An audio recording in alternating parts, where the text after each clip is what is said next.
بسم اللہ الرحمن الرحیم۔ قرآن پاک میں وہ آیات جو اللہ تبارک و تعالیٰ نے ایمان والوں کے لیے نازل فرمائیں، یا ایہا الذین آمنوا کہہ کر، اے ایمان والو، بہت پیاری نصیحتیں اللہ تعالیٰ نے ارشاد فرمائی۔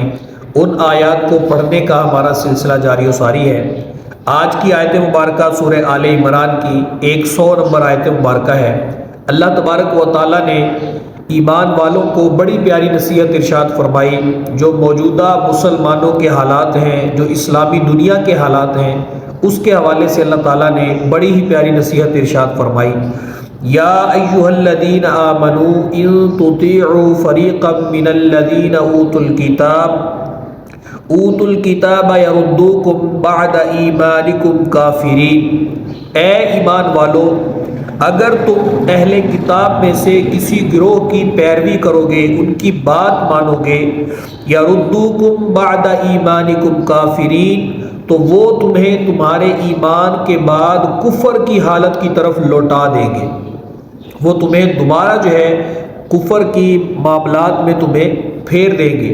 اس آیت مبارکہ کا شان نزول کچھ یوں ہے، اس کا پس منظر کچھ یوں ہے کہ ایک یہودی مسلمانوں کے پاس سے گزرا تو اوس اور خزرج کے دو قبیلے، جن کی اسلام سے پہلے جنگیں ہوا کرتی تھی، لڑائیاں ہوا کرتی تھی، وہ دونوں قبیلے کے لوگ آپس میں بیٹھ کر پیار اور محبت سے باتیں کر رہے ہیں۔ اس یہودی کو بڑی تکلیف ہوئی کہ مسلمان آپس میں بیٹھ کر جو ہے وہ باتیں کر رہے ہیں، مل بیٹھ کر محبت کے ساتھ بیٹھے ہوئے ہیں۔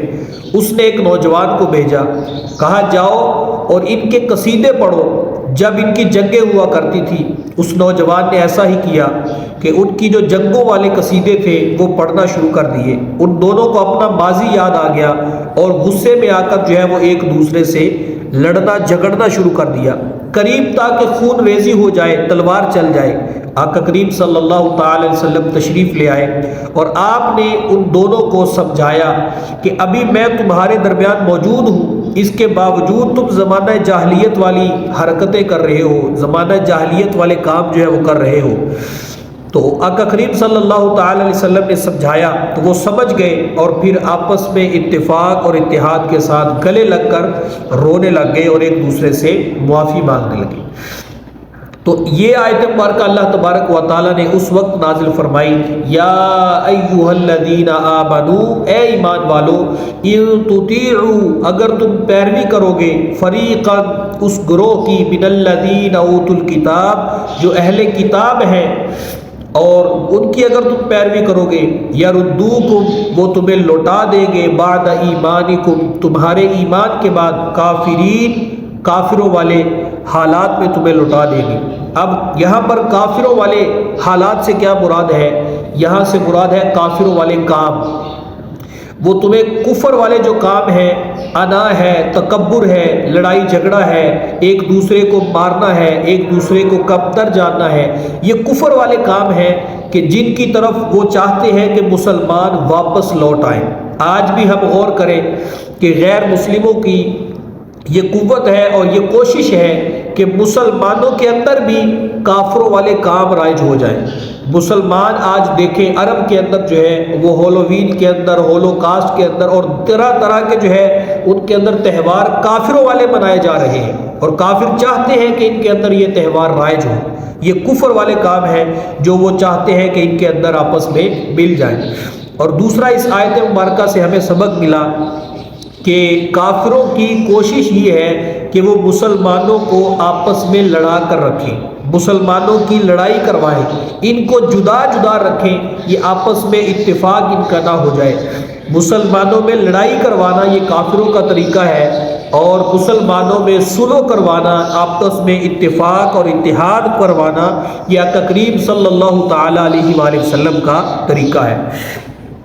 اس آیت مبارکہ پر غور کریں تو اور اسلامی دنیا کے حالات پر غور کریں تو آپ کو سمجھ آ جائے گی کہ آج جو مسلمانوں کے حالات ہیں، جو مسلمان کے ممالک ہیں، آپس میں اتفاق ختم ہوا ہے، اور اس کو ختم کروانے والے کون ہیں؟ وہ کافر ہیں۔ آج آپ غور کریں تو عالم اسلام جو ہے 50 سے زائد اسلامی ممالک ہیں، لیکن اس کے باوجود یہ ایک نہیں ہے۔ 1 ارب مسلمان ہیں دنیا کے اندر، لیکن اس کے باوجود جو ہے وہ مسلمان آپس میں ایک نہیں ہے۔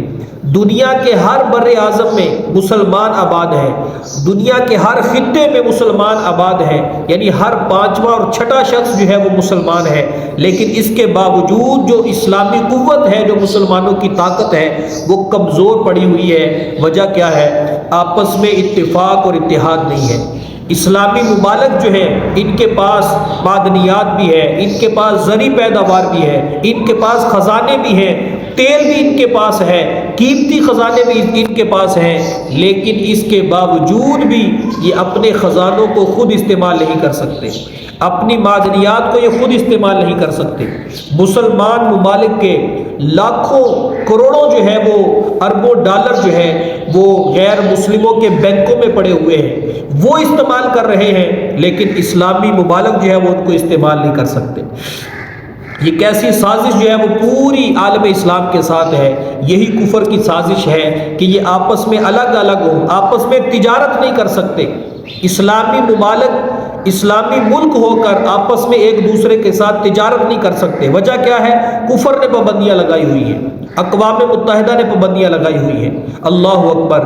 تو یہ آیت اللہ تبارک و تعالیٰ نے ایک ہی آیت میں سمجھا دیا اور بتا دیا، اے ایمان والو، اگر تم کافروں کی بات مانو گے، اگر تم کافروں کی پیروی کرو گے، اگر تم کافروں کی اتباع کرو گے، تو وہ تمہیں تمہارے ایمان کے بعد کفر کی حالت میں واپس لوٹا دے گی۔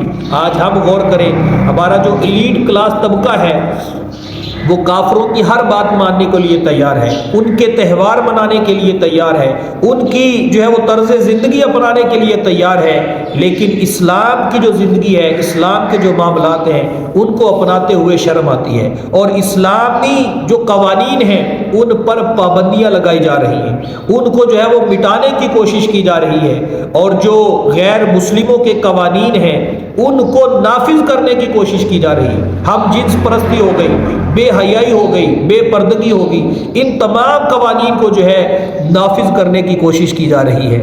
تو یہ ہے غیر مسلموں کی چال۔ اگر مسلمان اب بھی نہ سمجھیں تو پھر جو ہے یہ مسلمانوں کی ذلت اور رسوائی کا یہی سبب ہے کہ یہ کافروں کی پیروی۔ اللہ تعالیٰ نے وہ ایک ہی آیت میں ارشاد فرما دیا۔ اللہ تبارک و تعالیٰ ہمیں سمجھنے کی توفیق عطا فرمائے۔ علامہ اقبال نے کہا تھا، ایک ہو مسلم حرم کی پاسبانی کے لیے، نیل کے ساحل سے لے کر تا بخاک کاشگر۔ اللہ تعالیٰ ہمیں ان فتنہ فساد اور لڑائیوں سے محفوظ فرمائے، ایک ہو کر اسلام کا کام کرنے کی توفیق عطا فرمائے۔ آمین بجاہ نبی الامین صلی اللہ تعالی علیہ وآلہ وسلم۔